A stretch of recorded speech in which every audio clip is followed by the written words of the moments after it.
ଏହି ଭବସାଗରରୁ ରକ୍ଷା ପାଇବା ପାଇଁ ସମସ୍ତ ଅପରାଧରୁ ବିମୁକ୍ତ ହେବା ପାଇଁ ସମସ୍ତ ଦୋଷାଦୋଷରୁ ନିବୃତ୍ତ ହେବା ପାଇଁ ଆମେ ଗୁରୁଦେବଙ୍କ ପାଖରେ ପ୍ରାର୍ଥନା କରୁଛୁ।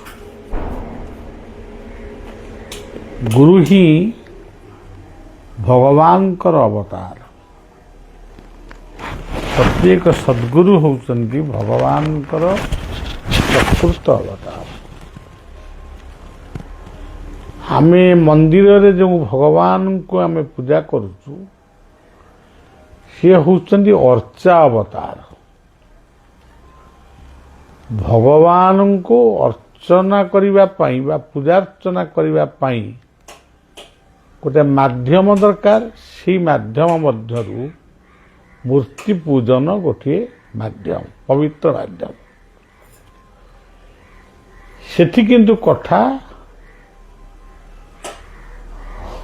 ଆମେ କହୁ, କିନ୍ତୁ କଥାର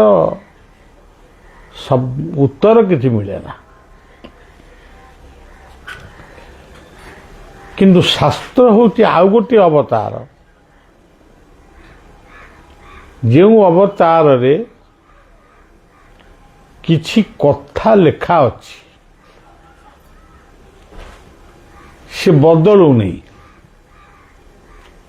ଅପରିବର୍ତ୍ତନୀୟ ଲେଖା। ଧରନ୍ତୁ ଗୀତାରେ ଲେଖା ଅଛି ଧର୍ମ କ୍ଷେତ୍ରେ କୁରୁକ୍ଷେତ୍ରେ। ଯେତେବେଳେ ଗୀତା ଆମେ ପାଠ ଆରମ୍ଭ କରିବା ସେତେବେଳେ ସେଇ ଲେଖାଟା ନିଶ୍ଚୟ ବାହାରିବ, ସେଇ ଅର୍ଥଟି ବାହାରିବ। ତାହା ହେଉଛି ଜୀବନବ୍ୟାପୀ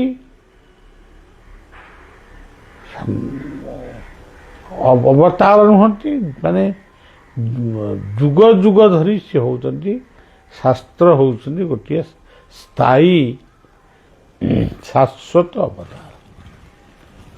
ମୂର୍ତ୍ତି ପୂଜା ହେଉଛି ଅର୍ଚ୍ଚା ଅବତାର। କିନ୍ତୁ ଗୁରୁଦେବ ହେଉଛନ୍ତି ଆଉ ଗୋଟିଏ ଅବତାର, ଯେଉଁ ଅବତାର କଥା କୁହେ। ତେବେ ପ୍ରଶ୍ନ ଉଠୁଛି, ସମସ୍ତେ ସଦ୍ଗୁରୁ ନୁହନ୍ତି। କିଛି ସଦ୍ଗୁରୁ ଅଛନ୍ତି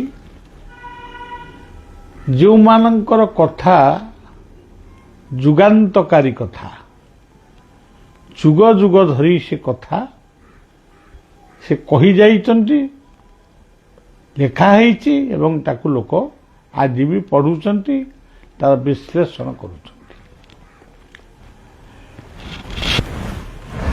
ସେମିତି ଆଉ କିଛି ବ୍ୟକ୍ତି ଅଛନ୍ତି, ଗୁରୁ ଅଛନ୍ତି, ସେ କେବଳ ଗୁରୁ ବୋଲି ନିଜକୁ ପରିଚୟ ଦିଅନ୍ତୁ ବା ନ ଦିଅନ୍ତୁ, ଶାନ୍ତ ଶିଷ୍ଟ ଶିଷ୍ଟାଚାର ଏଇଭଳି ଧୀର ସ୍ଥିର ବ୍ୟକ୍ତି, ନିଷ୍ଠାବାନ ବ୍ୟକ୍ତି, ସେ ଆମର ପ୍ରଶ୍ନର ଉତ୍ତର କିଛି ଦିଅନ୍ତୁ ବା ନ ଦିଅନ୍ତୁ, ସେଇ ଧୀର ବ୍ୟକ୍ତିମାନଙ୍କୁ ଆମେ ସମ୍ମାନ ଦେବା, ସେ ଭଗବାନଙ୍କୁ ସମ୍ମାନ ଦେଲା ଭଳି କଥାଟି ହେବ।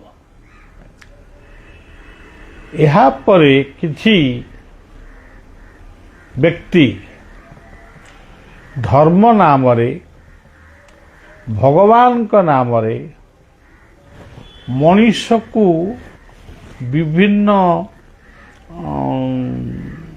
ଭାବରେ ବିଭିନ୍ନ ଅସୁବିଧାରୁ ରକ୍ଷା ପାଇବା ନାଁରେ ସେ କିଛି ନ ଜାଣିକରି ମଧ୍ୟ ବହୁତ କଥା କୁହନ୍ତି,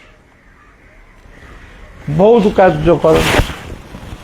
ମୁଁ ପୂଜା କରିବି, ମୁଁ ବଳି ଦେବି, ମୁଁ ଡେଉଁରିଆ ଦେବି, ମୁଁ ତାବିଜ ଦେବି, ମୁଁ ଫୁଙ୍କି ଦେବି, ଏଇଭଳି ବିଭିନ୍ନ କଥା ପ୍ରଲୋଭନ ଦେଖାନ୍ତି। ତେଣୁ ଜଣେ ଗୁରୁଙ୍କୁ ଦର୍ଶନ କରିବା ପାଇଁ ଯିବା ପାଇଁ ହେଲେ ବା ଜଣଙ୍କୁ ମନରେ ଗୁରୁ ବୋଲି ଭାବିବାକୁ ହେଲେ ଟିକେ ସମୟ ଦରକାର। ଭାବପ୍ରବଣ ହେଲେ ହେବନି। ଏହାପରେ ଆଉ ଗୋଟେ ସ୍ପେଶାଲ ଭଣ୍ଡ ବାବାଜୀମାନେ ଅଛନ୍ତି, ଯେଉଁମାନେ ଜଣାପଡ଼ନ୍ତିନି ଉପରକୁ, କିନ୍ତୁ ସେମାନଙ୍କର ମନ ତଳେ, ସେମାନଙ୍କ ମନରେ, ମସ୍ତିଷ୍କରେ, ଚିନ୍ତାରେ, ଚେତନାରେ କଦର୍ଯ୍ୟ ଭାବ ରହିଛି, କଦର୍ଯ୍ୟ ଗୁଣ ରହିଛି। ତାଙ୍କର ଆଚରଣ ଭାରି ଭଲ ଦେଖାଯାଏ। ମାନେ କରାଯାଉ ଜଣେ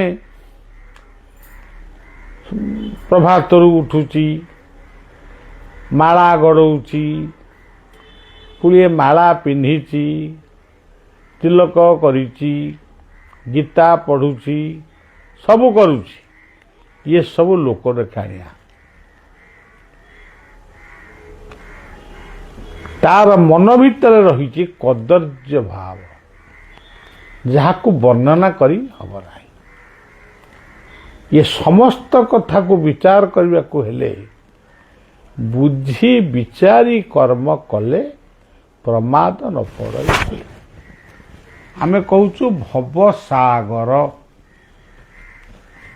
ଭଗବାନକୁ ଆମେ ପ୍ରାର୍ଥନା କରୁଛୁ, ଗୁରୁଦେବଙ୍କ ମାଧ୍ୟମରେ ଆମେ ପ୍ରାର୍ଥନା କରୁଛୁ। ଭବସାଗର ତାରଣ କାରଣ, ସେଇ ଭବସାଗରକୁ ଟିକେ ଭାବସାଗରକୁ ଭାବସାଗର ଭିତରକୁ ଆଣନ୍ତୁ। ଯେତେବେଳେ ଆମ ଭିତରେ ଭାବ ହିଁ ସାଗର ହେଇଯିବ, ସେତେବେଳେ ଆମର ଅଭାବ କିଛି ରହିବନି। ଭବସାଗରକୁ ଆମେ, ଭବସାଗର କହିଲେ ଗୋଟେ ମାୟା ମୋହର ସାଗର, ଅନ୍ଧବିଶ୍ୱାସର ସମାଜ, ଅନ୍ଧ ଚେତନା, ଏସବୁ ଆପେ ଆପେ ଦୂରେଇ ଯିବ। ଯେମିତି ଗୋଟେ ନିବୃତ ଘରେ, ଗୋଟେ ଅନ୍ଧକାର ଗୃହରେ ଗୋଟେ ଛୋଟ ମହମବତୀଟିଏ କି ଦୀପଟିଏ ଲଗେଇଦେଲେ ଅନ୍ଧକାରଟା ସାଙ୍ଗେ ସାଙ୍ଗେ ଦୂରେଇ ଯାଏ। ସେମିତି ଜ୍ଞାନ ଯେତେବେଳେ ଉଦୟ ହେବ, ଯେତେବେଳେ ଆମ ଭିତରେ ଭକ୍ତି ପ୍ରକୃତରେ ଉଦୟ ହେବ, ସେତେବେଳେ ଅଜ୍ଞାନତା ଆପେ ଆପେ ପଳାଇବ। ଜାନିସା ସର୍ବଭୂତାନାଂ ତସ୍ୟାଂ ଜାଗ୍ରତି ସଂଯମୀ, ଯସ୍ୟାଂ ଜାଗ୍ରତି ଭୂତାନି ସାନି ସା ପଶ୍ୟତି। ଆଲୋକ ଜଳିଲେ ଅନ୍ଧାର ଆପେ ଆପେ ପଳାଇବ। ଯଦି ଆଲୋକ ନଥିବ, ଅନ୍ଧାରଟା ଆପେ ଆପେ ପ୍ରବେଶ କରିବ। ଏଇ ହେଉଛି ମୋଟାମୋଟି ଜୀବନଚର୍ଯ୍ୟାର ଏକ କଥା। ଗତକାଲି ଭଳି ସଭା ଆଜି ନାହିଁ, ଗତକାଲି ଶେଷ ହେଇଛି। କଳାହାଣ୍ଡି ଜିଲ୍ଲା ଭବାନୀପାଟଣାରେ ଆମର 3 ଦିନିଆ 4 ଦିନିଆ ଗୋଟେ କଥାବସ୍ତୁ ସେ ଶେଷ ହେଇଛି। ଆଜି ଆମେ ଯିବା ବାଟରେ ରେଢ଼ାଖୋଲ, ଗୋଟିଏ ଓଡ଼ିଶାର ପରିବେଶ ଚମତ୍କାରପୂର୍ଣ୍ଣ ସ୍ଥାନ, ଯେଉଁଠି ନିକଟରେ ଭୀମ ଭୋଇଙ୍କର ଯେଉଁ କୂପରେ ଗଳି ପଡ଼ିଯାଇଥିଲେ, ସେ କୂପଟି ଆଜି ବି ଅଛି। ମହିମା ଅଲେଖଙ୍କର ଆଶ୍ରମଟି ମଧ୍ୟ ରହିଛି। ତେଣୁ ଏମିତି ଗୋଟେ ଜାଗାରେ ଆମେ ରେଢ଼ାଖୋଲର ଗୋଟେ ହୋଟେଲ ଭିତରେ, ନୂତନ ହୋଟେଲ ଭିତରେ, ଆମେ ନୂଆ ହୋଟେଲଟି ହେଇଛି, ନିଶ୍ଚଳ ନିର୍ଜନ ଭାବରେ ଆମେ ଟିକେ ଆଜି ବିଶ୍ରାମ ନେଉଛୁ। କାରଣ କ୍ଳାନ୍ତ ହେଇ ପଡ଼ିଲେ ମଣିଷ ଟିକେ ଥକା ମାରିଲେ ମଣିଷ ଟିକେ ଶାନ୍ତି ଖୋଜେ। କାଲି ସକାଳୁ ଆମେ ଅନୁଗୁଳ ଆଶ୍ରମରେ ମଧ୍ୟାହ୍ନ ସମୟଟି ବିଶ୍ରାମ ନେଇ ତାପରେ ଆମେ ଠିକ୍ 4ଟା ବେଳକୁ ବାହାରିବୁ ମୁଖ୍ୟ ଆଶ୍ରମକୁ ଏବଂ ସେଠି 2-4 ଦିନ ଅବସ୍ଥାନ। ଯାହା ହଉ ଜୀବନ ସହିତ ଯୋଗ ଯେତିକି ସତ୍ୟ, କ୍ଳାନ୍ତି ସେତିକି ସତ୍ୟ, କ୍ରାନ୍ତି ମଧ୍ୟ ସେତିକି ସତ୍ୟ। ଜୀବନ ଗୋଟେ ସୁନ୍ଦର ଫୁଲ, ये जीवन फूलटी जदि सुबासित हुए सौंदर्यमय हुए अनेक मधुमक्षिका माने से फूल को स्पर्श करने को आसती सुबास को ग्रहण करने अनेक मनीष आसती से सौंदर्यर फूलमाल से कौन सी महत्व सेवारे मध्य लगे यदि फूल फुटी जगते फूलर बासना सिना जानती भकते यदि फूलटी व्यवहार आम कर सद्व्यवहार कर फूलटी कानन रे मौली गला गोटे गीत लिखी बोल मौली बाजदी फूलर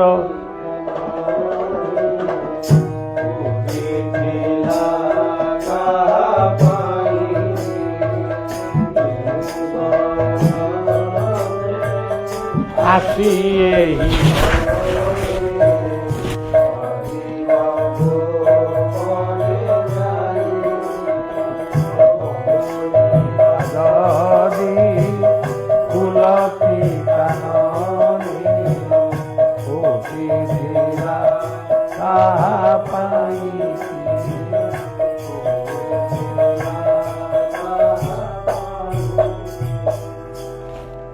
फूलटी जदि फुटी थिला गोटे कानन बा उद्यान रे से फूलटी कौन से मौली जावाई से जन्म नहीं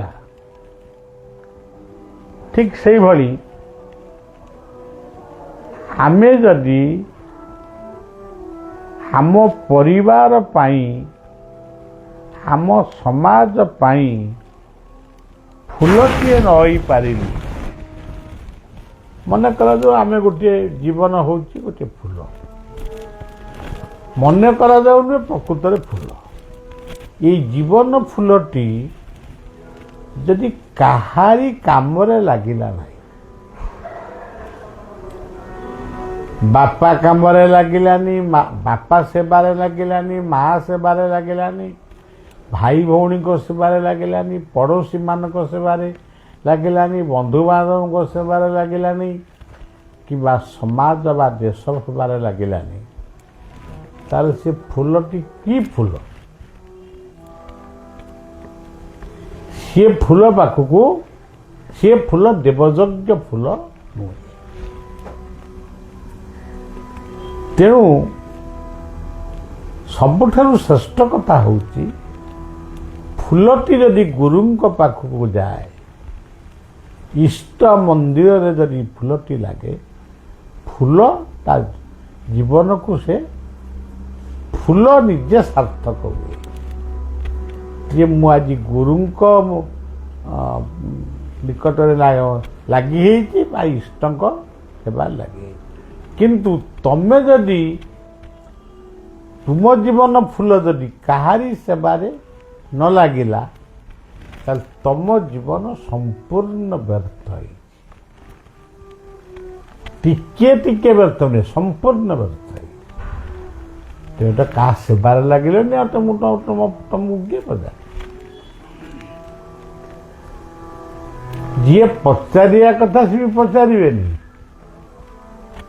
जो प्रभु आमको दुनिया को पठेला सेटा ग्रहण करें आ तमें आहार हम कई कहते आमे आम परिवार नहीं बाहर अच्छु तुम तुम परिवार नहीं बाहर नहीं अच्छ तुम घरे जो बुढ़ा बुढ़ी बापा माँ अच्छा सी पुणी परिवार किए हम तुम तो रहिल बाहर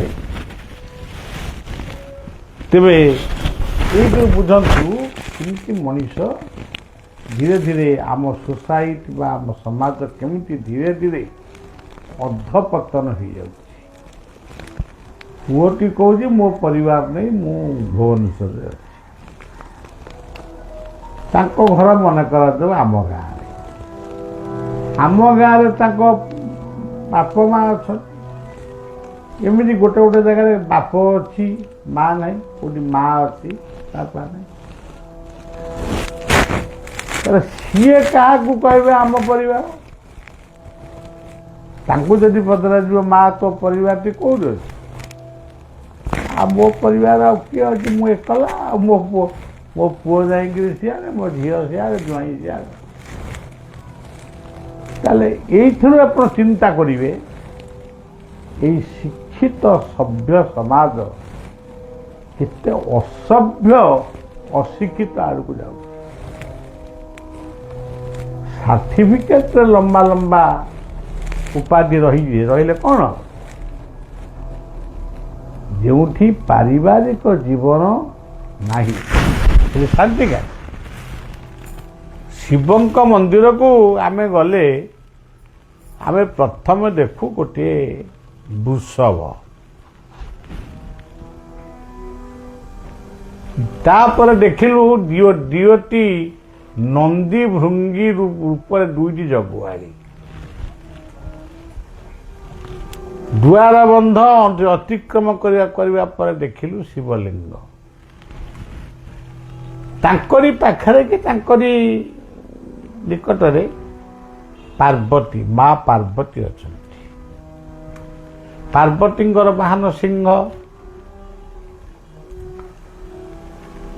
देवदेव महादेव वाहन वृषभ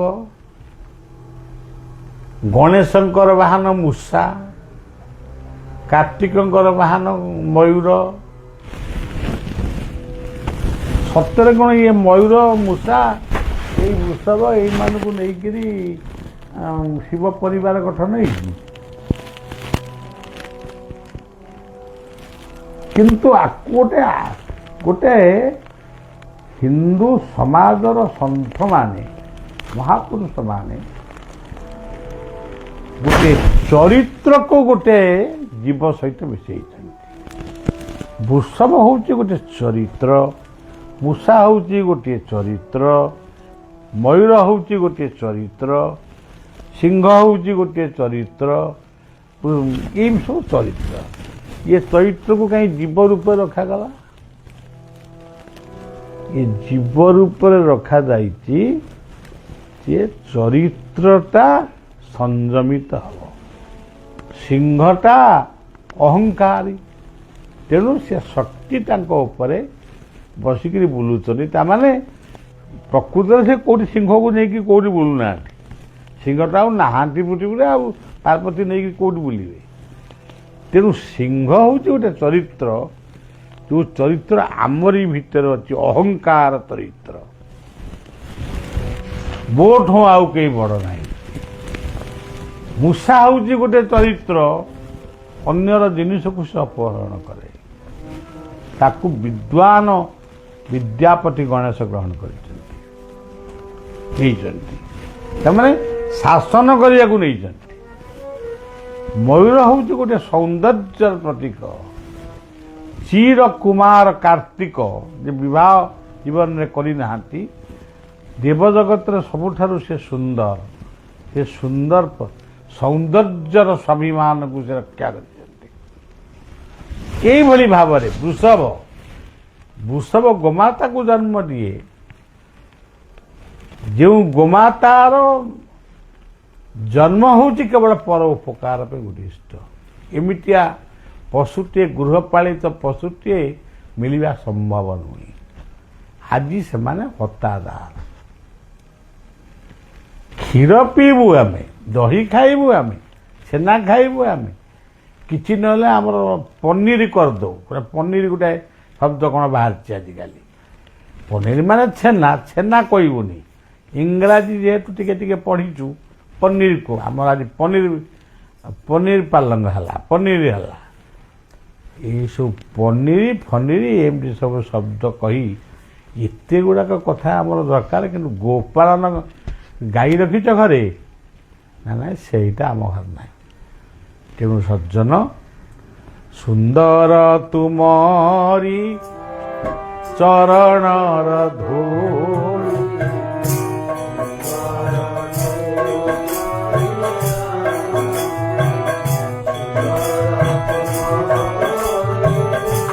की दुनिया सुंदर तुमरी गान चरण धूली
ତେଣୁ ସବୁ ସୁନ୍ଦର ଉପରେ ଯଦି ଗୋଟେ କଳଙ୍କ ରୂପକ କଳା ଦାଗ ଯଦି ପଶିଯାଏ ତାହେଲେ ସବୁ ସୁନ୍ଦରତା ଅସୌନ୍ଦର୍ଯ୍ୟରେ ପରିଣତ ହୁଏ। ଆପଣ ବହୁତ ମୂଲ୍ୟବାନ ଲୁଗାଟିଏ ପିନ୍ଧିଛନ୍ତି, ଯଦି ତା ଦେହରେ ଗୋଟେ କଳା ଦାଗ ପଡ଼ିଯିବ ତାହେଲେ ସେ ମୂଲ୍ୟବାନ ବସ୍ତ୍ରଟି ମୂଲ୍ୟ ପୁରାପୁରି ମୂଲ୍ୟହୀନ ନହେଲେ ବି ତାକୁ ଆଉ କେହି ଆକର୍ଷିତ ତା ପ୍ରତି ହେବେ ନାହିଁ। ତେଣୁ ଚରିତ୍ର ହେଉଛି ସବୁଠାରୁ ଶ୍ରେଷ୍ଠ ସମ୍ପଦ। ଚରିତ୍ର ଶ୍ରେଷ୍ଠ ସମ୍ପଦ। ଆଜି ଆମର ଆଇନ ବହୁତ ଭଲ। ଆଜିକାଲି ଚରିତ୍ର କେମିତି ନା, ଯଦି ମୋର ଏ କଥାଟା ନହେଲା ମୁଁ ଆତ୍ମହତ୍ୟା କରିବି। ଏଗୁଡ଼ାକ ଏତେ ବାଜେ ଚରିତ୍ର ବା ବାଜେ କଥା, ତାକୁ କଳ୍ପନା କରିହେବନି। ତୁମେ ଏମିତି କ'ଣ ଚରିତ୍ର, ଏମିତି ତମର ମୁଣ୍ଡରେ ବୁଦ୍ଧି ପଶିଗଲା, କେତେ ଭାବପ୍ରବଣ ତମେ ହେଇଗଲ, ଟିକିଏ କୋଉଠି କ'ଣ ଅସୁବିଧା ହେଲା ତମେ ଆତ୍ମହତ୍ୟା କଲ। ଆଜି ଆପଣ ଟିଭି ପରଦାରେ ଦେଖୁଛନ୍ତି ଆତ୍ମହତ୍ୟା, ଗଣଧର୍ଷଣ, ବଳାତ୍କାର, ଏମିତିକି ଗୋଟେ ସାମାନ୍ୟ ବଚସାକୁ ନେଇ ତଣ୍ଟି ଚିପିକିରି ମାରି ଦେଉଛନ୍ତି। କୋଉଠି କେମିତି ମୁଣ୍ଡକୁ ମୁଣ୍ଡ ଗଣ୍ଡି ଅଲଗା କରିଦେଉଛନ୍ତି, ମୁଣ୍ଡକୁ ନେଇ ଗୋଟେ ଜାଗାରେ ଫୋପାଡ଼ି ଦେଉଛନ୍ତି, ଗଣ୍ଡିକି ନେଇ ଗୋଟେ ଜାଗାରେ ଫୋପାଡ଼ି ଦେଉଛନ୍ତି। ତେଣୁ କିଏ ନୃଶଂସ ମଣିଷ, ତୁମର ଅଧିକାର ନାହିଁ ତୁମେ କେବେ ବି ରାବଣକୁ ସମାଲୋଚନା କରିବା, କଂସକୁ ସମାଲୋଚନା କରିବା, ମହିଷାସୁରକୁ ସମାଲୋଚନା କରିବା, କାରଣ ତମେ ତାଙ୍କଠାରୁ ଆହୁରି ଭୟଙ୍କର। ଆତ୍ମା କ'ଣ ତୁମେ ଜାଣିନା, ଜାଣିବାକୁ ଚେଷ୍ଟା ବି କରିନା। ଏଇ ଆତ୍ମାକୁ ସେଇ ଆତ୍ମାଟା ପୂଜା ପାଇବା ପାଇଁ ମାତୃ ଗର୍ଭରେ ଗୋଟେ ଶରୀରକୁ ସେ ନିଜେ ଗଠନ କଲେ, ତା ଭିତରେ ସେ ରହିଲେ। ତୁମେ ଜାଣି ଶୁଣିକିରି ଆତ୍ମହତ୍ୟା କରୁଛ। କାହିଁକି ଆତ୍ମହତ୍ୟା କଲ? କାହିଁକି ଆତ୍ମହତ୍ୟା କଲ? ଇଏ ଗଲା ଗୋଟିଏ କଥା। କାହିଁକି ମଦ୍ୟ ପିଇଲ? କୋଉଥିପାଇଁ ପିଇଲ? ତମ ପାଖରେ କ୍ଷୀର ନଥିଲା? ବଳାତ୍କାର କଲ। ତମେ ହେଉଛ ନିର୍ଲଜ ନମ୍ବର 1। ତମେ ନିର୍ଲଜ। ତୁମର ସାଧାରଣ ଜ୍ଞାନ ନାହିଁ। କାହିଁ ବଳାତ୍କାର କଲ? ତେଣୁ ଆହୁରି ଜଘନ୍ୟ କଥା ମୁଁ ଏଠି କହିବାକୁ ମୋତେ କୁଣ୍ଠାବୋଧ ହେଉଛି, କାରଣ ତଥାପି ମୁଁ ଯାହା କହିବାକୁ ଚାହୁଁଛି ଆପଣମାନେ ବି ତାକୁ ଜାଣିସାରିଲେଣି।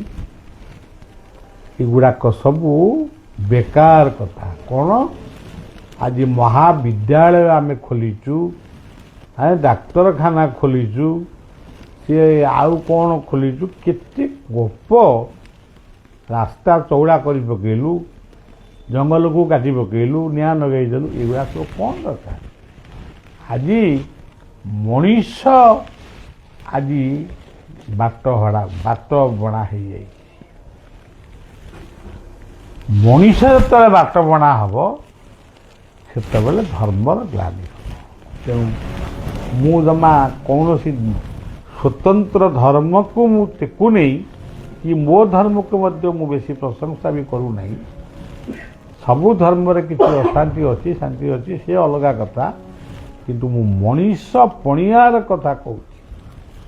ଆତ୍ମହତ୍ୟା କର ନା, ଆତ୍ମଘାତୀ ହୁଅ ନା, ଏବଂ ଶାଗ ଭାତ ଖାଇ ଶାନ୍ତିରେ ଶୋଇବାକୁ ଚେଷ୍ଟା କର।